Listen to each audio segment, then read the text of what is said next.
On se retrouve pour une nouvelle vidéo, cette fois-ci pour aborder un petit peu dans la continuité de la vidéo que nous avions faite sur les volumes de solides. On en avait pris quelques-uns classiques. Ici, un petit peu nous intéresser cette fois-ci à la surface des solides. On va en prendre deux parce qu'avec les outils que l'on a à disposition, c'est-à-dire tous les outils mathématiques que l'on a abordés jusqu'à présent, on peut quand même déterminer la surface de certains solides. Là, j'en ai pris deux pour pas faire trop long parce que sinon ça va prendre trop de temps pour cette vidéo-là. Et puis de toute façon, dans un chapitre qui viendra à un certain moment, on introduira un outil qui nous permettra de déterminer pas mal d'air ou de volume ou de surface. Mais là, c'est un petit peu déjà pour vous introduire ces choses-là. Et puis, c'est des formules très importantes que l'on va introduire ici, puisqu'on va déterminer la surface d'une sphère et la surface d'un cône. Je vous renvoie donc à la vidéo sur les volumes, parce qu'on va utiliser certaines formules que l'on avait déterminées dans la vidéo sur les volumes de solides. Et donc maintenant, c'est parti. On commence avec la surface de la sphère. Quelle va être la stratégie? Pour déterminer la surface de la sphère, on va prendre un petit bout de surface, d'accord? Et ce petit bout de surface, on va le modéliser comme la base d'un tout petit cône. Vous allez comprendre pourquoi cette stratégie, elle est intéressante. En fait, on sait que toute la surface de la sphère, elle correspond entre guillemets à n fois la surface la toute petite surface ici de la base du mini-cône. Et oui, si je multiplie n fois cette petite surface-là, je vais retrouver la surface de la sphère. Donc l'idée, ça va être de se dire, ok, là déjà j'ai un petit bout de surface, là finalement quand on regarde bien, le petit cône, il représente un petit bout du volume total de la sphère. Et donc l'idée c'est de se dire, ok, quand je multiplie n fois ce volume, je retrouve tout le volume de la sphère. Et donc, on va reposer quelques éléments. On rappelle que le volume d'un cône, c'est un tiers de la base. Donc ici, c'est ça la base, fois la hauteur. La hauteur, justement, ici, c'est quoi? C'est le rayon.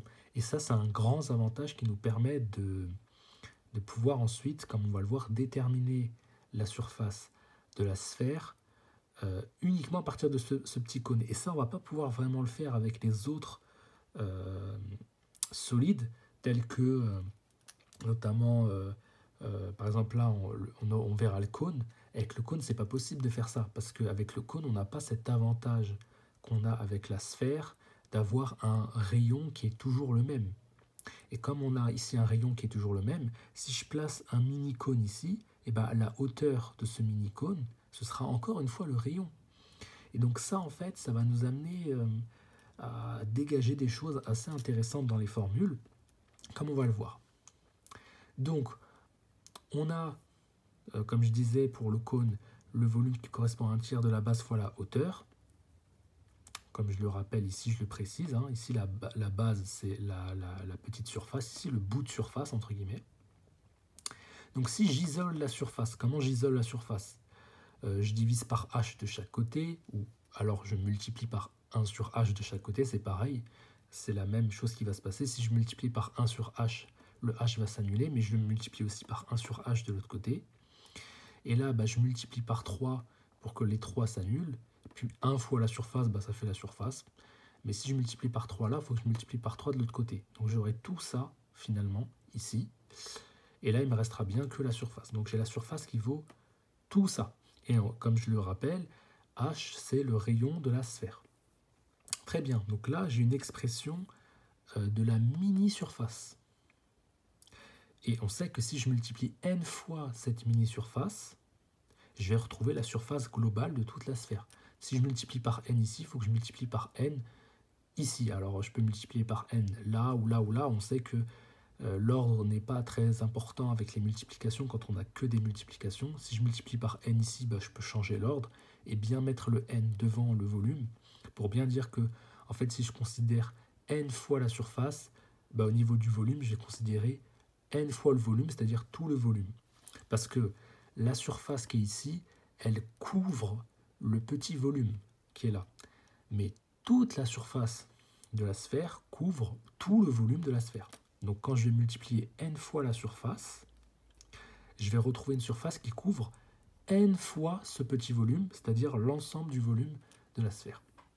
Donc c'est bien ce que je vais poser ici. Et donc n fois la surface, c'est-à-dire n fois cette toute petite surface, bah, c'est tout simplement la grande surface, c'est-à-dire la surface de toute la sphère. Et donc là, n fois le volume, bah, c'est le volume de la sphère. Donc, le volume de la sphère, l'avantage, c'est que justement, on connaît son expression, c'est 4 tiers de pi fois le rayon au cube. Donc là, j'ai la grande surface, et donc la surface de la sphère, qui vaut tout simplement tout ça. Bon, bah là, il suffit juste de calculer. Là, j'ai le rayon au cube, là, j'ai le rayon, ça va s'annuler, il va rester le rayon au carré. Là, j'ai 3 et j'ai divisé par 3, ça s'annule. Et 1 fois tout ça, bah, ça fait juste tout ça, c'est-à-dire 4pi fois le rayon au carré. Et donc 4pi fois le rayon au carré, c'est la surface de la sphère. Donc c'est ce que j'ai appelé la grande surface.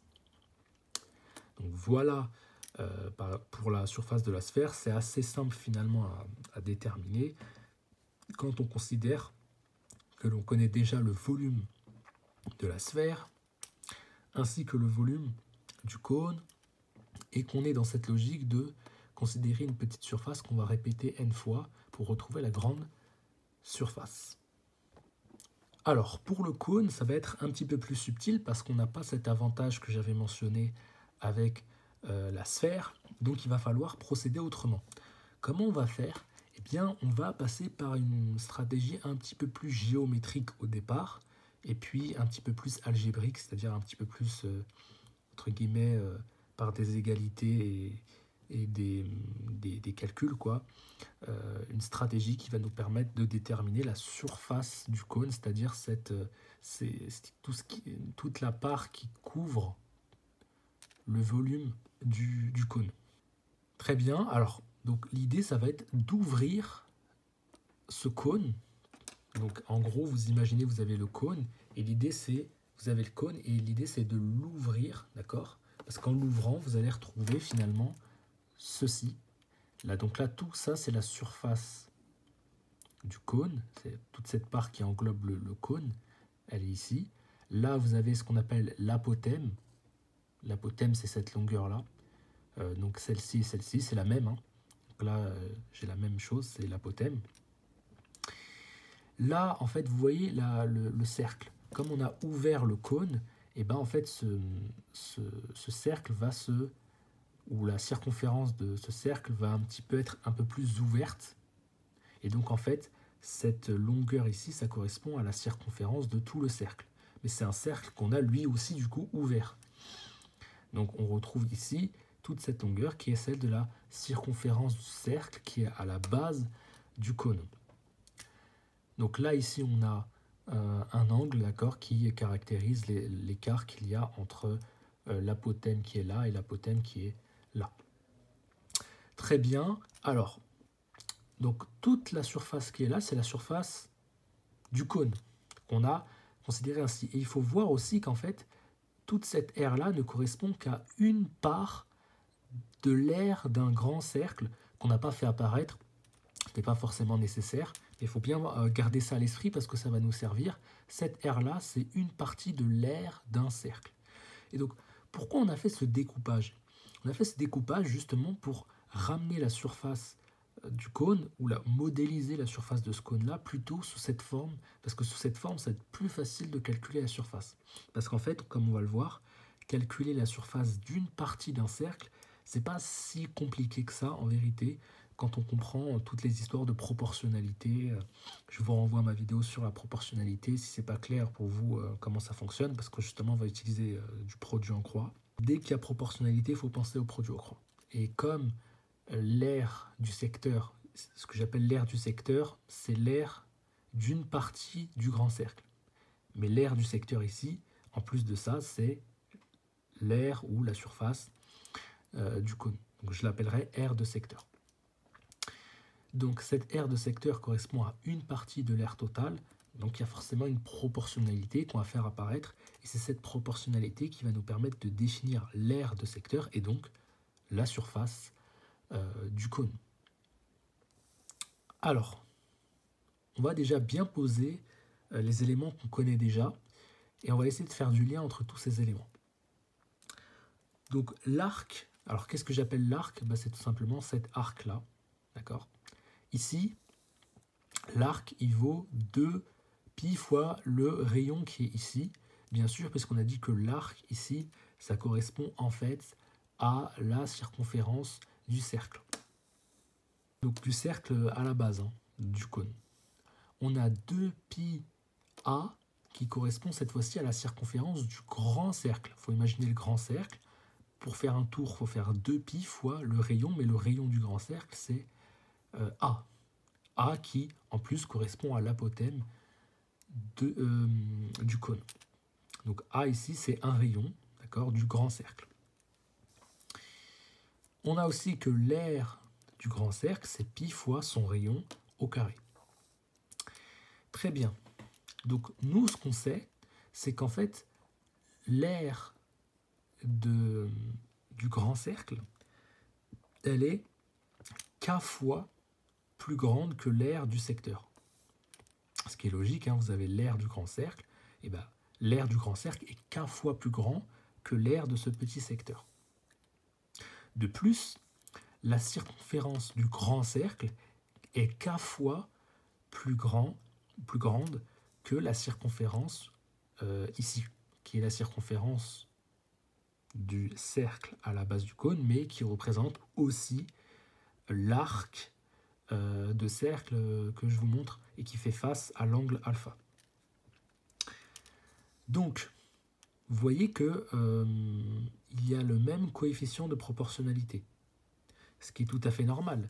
Si le grand cercle il est k fois plus grand que le secteur qui est ici, ça veut dire que ce secteur a un arc qui est k fois plus petit que l'arc total, c'est-à-dire la circonférence du grand cercle, et l'aire de ce secteur est aussi k fois plus petite que l'aire du cercle. Il faut imaginer que cette aire-là, on va l'agrandir de k fois pour retrouver l'aire du grand cercle, et que cette circonférence, on va l'agrandir k fois pour retrouver la circonférence du grand cercle, tout simplement. C'est normal que ce soit le même coefficient de proportionnalité, puisque finalement, vous voyez que pi, il va aussi apparaître dans l'aire du secteur, que là, le pi, au niveau de la circonférence du grand cercle, c'est le même pi pour l'arc. Le 2 aussi, c'est pareil, il n'y a que le a et le r qui changent. Le r, c'est celui qui est là, et le a, c'est celui qui est là. Donc, et c'est parce que a, ici, est k fois plus grand que r, ici, que on a justement ce k qui apparaît. C'est à cause de ça, en particulier, que la circonférence du grand cercle, elle est k fois plus grande que la petite circonférence ici, qui est la circonférence, on a dit, du cercle à la base du cône. Donc, on a bien le même coefficient de proportionnalité, et cette même proportionnalité, on va l'utiliser justement, parce que en vérité, si on arrive à exprimer que vos k, imaginez par exemple, je dis k est égal, je sais pas moi, est égal à 4. Alors on va pas forcément donner une valeur numérique, mais je vous donne un exemple totalement tiré du chapeau. Supposons que k est égal à 4. C'est gagné, parce que là je vais diviser par 4 de chaque côté, j'aurai que l'aire du secteur est égal à pi fois a au carré divisé par 4. Et donc je saurai que vaut l'aire du secteur. L'aire du secteur qui, je le rappelle, correspond à la surface du cône. Nous, on veut isoler ça. Pour isoler ça, ça on connaît, mais k, on ne le connaît pas. Et c'est justement ce qu'on va chercher. Parce que si on connaît k, après, on pourra déterminer l'aire du secteur et donc la surface du cône. Donc, que vaut k? Donc, Là, on va passer par un système de proportionnalité qui s'appelle le produit en croix et qu'on avait déjà introduit dans la vidéo sur la proportionnalité. Alors attention cependant, je mets en garde contre les erreurs de compréhension qui pourraient intervenir. Quand je dis que 2πa et que je mets une flèche et que j'amène 360 degrés, qu'est-ce que ça veut dire? Ça ne veut pas dire que 2πa c'est égal à 360 degrés. C'est pas du tout ça que ça veut dire. Ça veut dire entre guillemets, je dis entre guillemets parce que le terme que je vais expliquer ou que je vais énoncer, il a un sens très précis en mathématiques, mais là je l'exprime de façon générale pour bien que vous compreniez l'idée. En fait, 2πa implique de parcourir 360 degrés. Ben oui, 2πa c'est la circonférence du grand cercle. Mais vous voyez qu'en parcourant la circonférence du grand cercle, ben je vais parcourir aussi 360 degrés. Maintenant, 2πr, avec 2πr, je parcours alpha degrés. Pour comprendre ce principe, je sais que 2πa, la circonférence du grand cercle, implique de parcourir 360 degrés. Si je divise par k ici et ici, bah ici je retrouve la circonférence qui correspond à l'arc. Et là, je retrouve l'angle que je parcours quand je parcours cet arc-là. Et donc ça fait un système de proportionnalité. Et ce système de proportionnalité, vous voyez, fait apparaître k. Parce que ça, c'est k fois plus petit que ça. Et bien du coup, ça, c'est aussi k fois plus petit que ça. Et justement, en posant ce système de proportionnalité, je vais pouvoir ensuite, par produit en croix, me ramener à cette expression, isoler 2πa, et avoir que 2πa est égal à quelque chose fois 2πr. Quelque chose fois 2πr. Et donc k, bon, on le voit apparaître ici. C'est 360 degrés divisé par l'angle qui est ici. Ok, donc je sais que vos k. Ben, en fait, je ne le sais pas vraiment. Pourquoi? Parce que alpha, on ne sait pas trop vraiment quoi en faire en fait. C'est pas facile à déterminer. On aimerait bien avoir des données qui sont très faciles à déterminer pour pouvoir tout simplement déterminer très simplement la formule en question. Donc maintenant, il va s'agir de retrouver alpha ou une expression de alpha qui soit plus simple à déterminer, de sorte que je puisse concrètement bien déterminer k avec des valeurs très simples à manipuler, et ensuite pouvoir du coup ce k-là l'injecter ici, puisqu'on a dit que le k qui est là et le k qui est là c'est la même chose, donc injecter la valeur de k qu'on déterminera ici, isoler l'aire du secteur et pouvoir déterminer du coup la surface du cône. Mais alpha, l'angle alpha, il nous pose un peu problème parce qu'on ne sait pas trop qu'est-ce que ça vaut et c'est pas forcément facile à déterminer en soi un angle.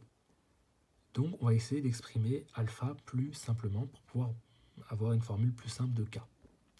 Donc pour ça, on revient à la formule qu'on avait posée à partir du produit en croix et il s'agit tout simplement d'isoler alpha en divisant de chaque côté par 2πa.